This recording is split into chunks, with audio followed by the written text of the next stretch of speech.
Copeland. So please welcome them.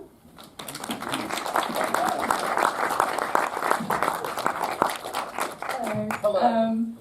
So first of all, thank you for this great film. It was honestly amazing.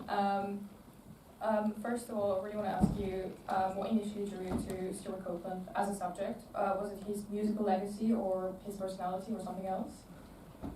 First of all, thank you for having the bunch of us here. Here are Shawn Rhodes, John Alexander, executive producers from the film. I'm Pablo, the director. I think, I don't know what you can say about Stewart. I mean, he's such a character. He's like a tornado, you know. So I think it's a mixture between his genius at music and his personality. That he has a story beyond the police, and I think that story had to be told. Yeah, that's amazing. That's great. How did this whole project begin? Was it always intended to be a documentary, or did it evolve from something else? I think Shawn can.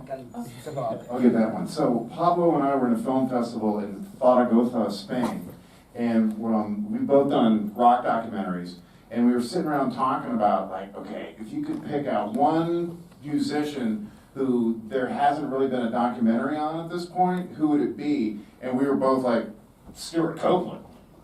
And so it just kind of went from there, because we were like, the guy was in the police, and then he's writing operas now. And it's like, well, we got to find out more about this. So basically, I was like, okay, you come up with a one sheet, and I'll try to go after him and see if we can get him.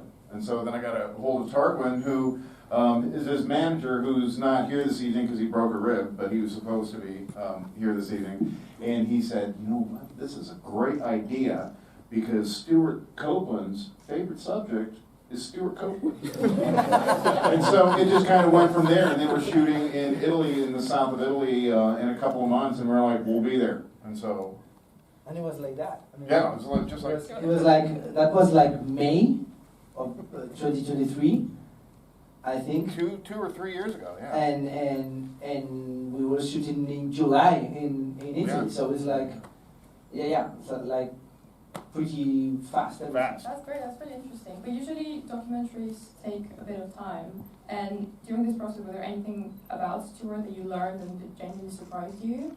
Is it something about his personality, his approach to music? Approach to life? It's your turn. It's my turn. Yeah, I mean, hey, John Alexander here. Good to be back here. Yeah, I mean, Stewart, he's like incredibly intelligent. It's something that was, I don't want to say a surprise. It's not like I thought he was going to be dumb or something. But he's a rock star, and this guy is like erudite. I mean, he's so articulate. I already knew he was an eccentric personality, and for me, that I knew that was going to work to carry the film. Because for me, when we're producing films, like, my approach is typically not so much what it's about, it's sort of how the material is going to be treated. So Pablo had this great idea of, like, this film should be treated as if it's a drum solo in film form. And I thought that really sold me just filmically, formally. And that requires an interesting personality to go with it. You can't have a potato personality carrying an hour and 15-minute documentary. This guy's very colorful.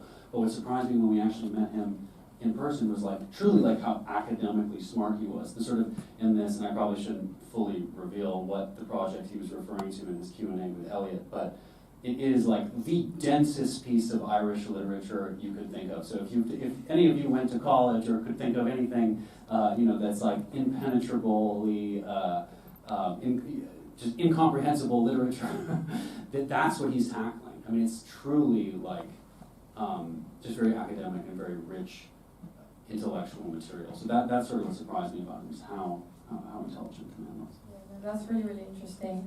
How long did the whole process take from the first idea that you had and to the finished film?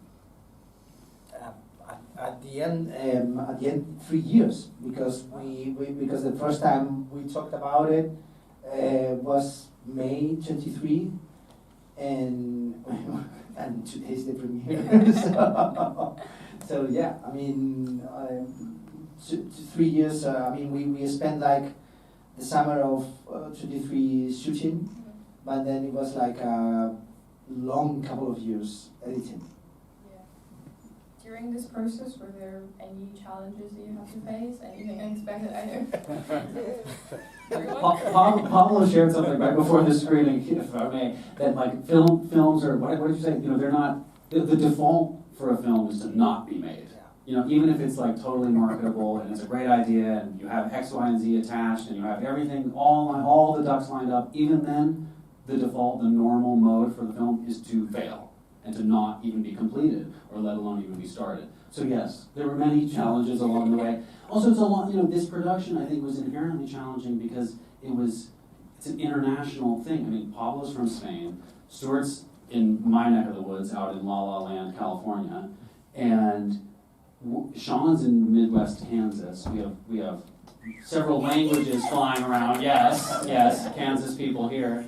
So there was a lot to tackle, and there's a lot of like for post, and you know Pablo handled all the post production with his team in Spain, but it was a lot of people. A lot of post production ends up being people management. You know, we have to make sure Stewart's happy and on board. Have to make sure Stewart's team's happy on board.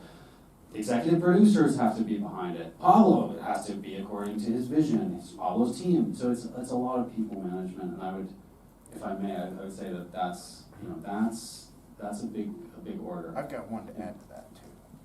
So one of the biggest problems we have was the licensing for police music, right? It was going to be insanely expensive just to put one song in there. And Stewart had his Super 8 footage, his film footage that he had shot, and they were still in the shoe boxes and all this stuff. And so, shout out to Restore and UV&S here, Jeff Ollenberger, Dina, Joe, and Debbie. We were able to take that footage and digitize it. And you can't even tell. Does anybody realize there wasn't any police music in there? I did, but I did say that I thought that it was a testament that you didn't miss it. So right. I thought. So I was like, how did Pablo pull that off? But well, luckily, because we had that footage digitized, we had plenty of police material in there, of which we probably would never have been able to get licensing for.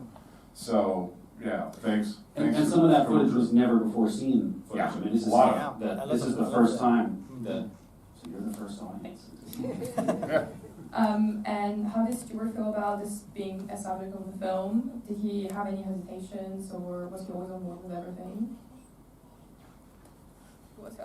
I think Shawn summed it up when he was talking about his favorite subject here for an hour and 15 minutes. So yeah, he's been gung ho, and he's remaining gung ho. By the way, this is the world premiere, as Pablo said, but this is about to hit the road. I mean, we're going to be going to Croatia and Portugal and touring the USA. So Rome, Turin. Italy, and Stewart will be coming to a lot of those events. Yeah. So he's on board. So And I have to say that he kept us for a week in his house in LA, having lunch with his wife every day. I mean, which artist does that? Thank you. Beyond telling his story, what did you want the audience to take away from this film? Personally, I would say that I think people need to know that Stewart is more than the police drummer. I think it's that because Stewart is now 74. He has been over 50 years on the road, and he has and the police is maybe like 8 years of his life. He has been doing film scores, operas, and many more. So the thing is, he is such a complete artist, and I think that's the thing. The thing is, I remember when I was 18, I saw the first person I saw like a rough cut was my father, and my father said, "I didn't know this guy did so much stuff." So I think that's good when you see a film about someone and you discover what's behind what everyone knows. That's great. Well, we have a few minutes for questions from the audience. If anyone have any questions? Microphone. It's not so much a question, it's just a comment. I loved the edit. I absolutely loved it because, and it was really interesting you were saying about the drum solo. But I also, because I'm a bit nerdy, I've seen a lot of interviews with Stewart Copeland, and he's like a machine gun. He's jumping subject to subject, and I just loved the fact that the edit was also really captured the flavour of how he speaks and how he comes across. So, I'm sorry, it's not really a question, it's just a comment. So Thank you so much. Great comment.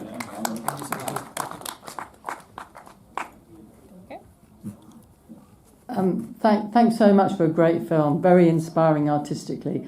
Who did the interviewing? Was there a script? And did you just like ask one question, then it went on for like hours? Pretty much. And was there like off limits stuff?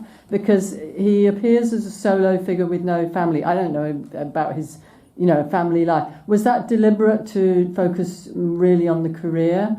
Was that always the subject? And what about the kind of rounder person? It really was, because there was so much stuff, and there was a lot of stuff that didn't make it into the film. One of them that I was kind of pushing for was the fact that he was also a professional polo player and played for the English team on Prince Charles's team.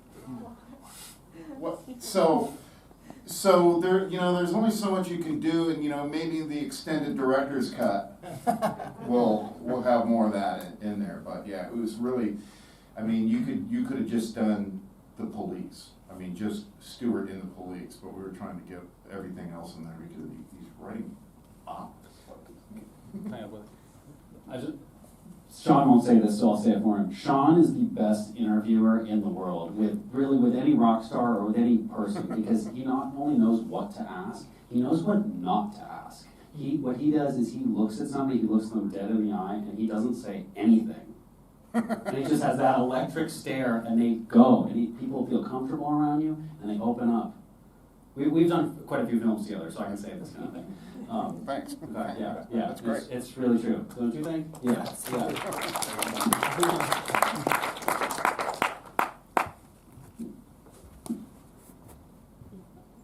Thanks, really loved it. And my last connection with him was Synchronicity and the Wall Street soundtrack, and then I completely forgot about it until today. So I think the editing was really lean and mean. It was the right decision from my point of view, in that you just focused on his musical path.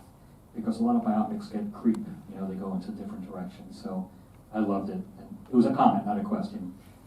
Very good. Well, actually, where are you taking it next? On the road, I guess, right? Yeah. Various festivals. Where are we next? Croatia. Oh, Croatia is next. Yeah, Eastern Europe.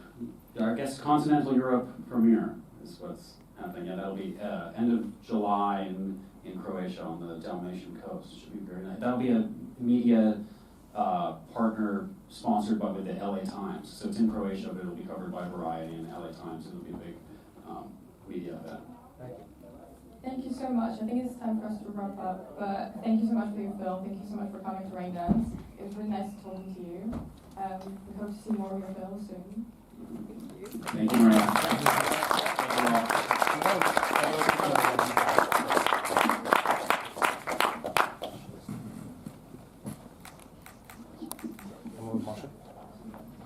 Marshall, hurry up.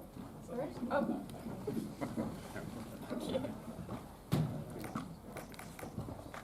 Thank you very much. Thank you for coming.